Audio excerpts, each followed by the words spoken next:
बोली बोली बाबा सोमेश्वरनाथ की।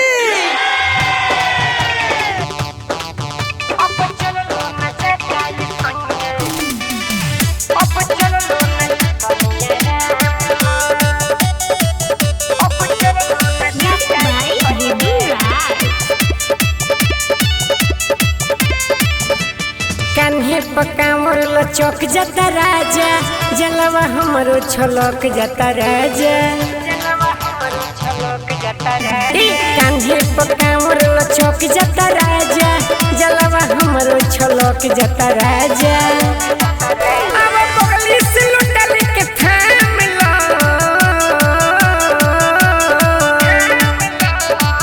अब चलो न जाता ये सैया तनिया राम लो। अब चलो न जाता ये सैया तनिया राम लो। अब चलो न जाता ये सैया, अब चलो न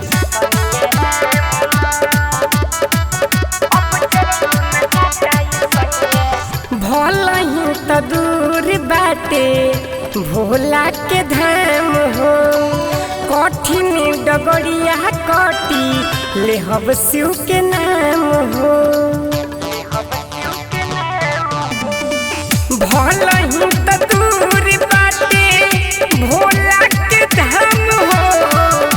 कठिन डगड़िया कटी ले हब शिव के नाम हो। रोड़ा करी भोला पड़ी तनी बाम ला।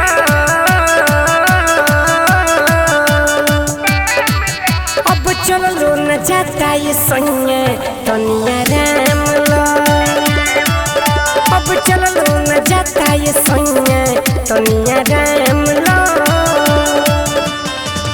अब चलो न जाता ये सैया, अब चलो न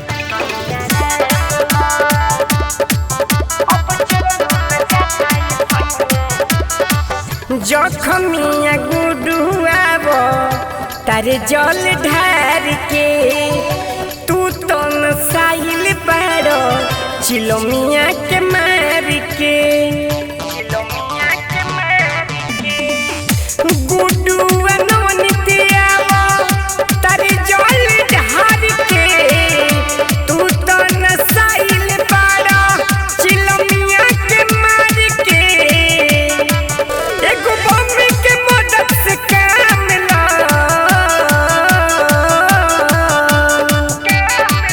अब चलो न जाता ये सैया तनिया राम लो। अब चलो न जाता ये सैया तनिया राम लो। भगवती रिकॉर्डिंग स्टूडियो, सुपौल बाजार जेके कॉलेज के सामने।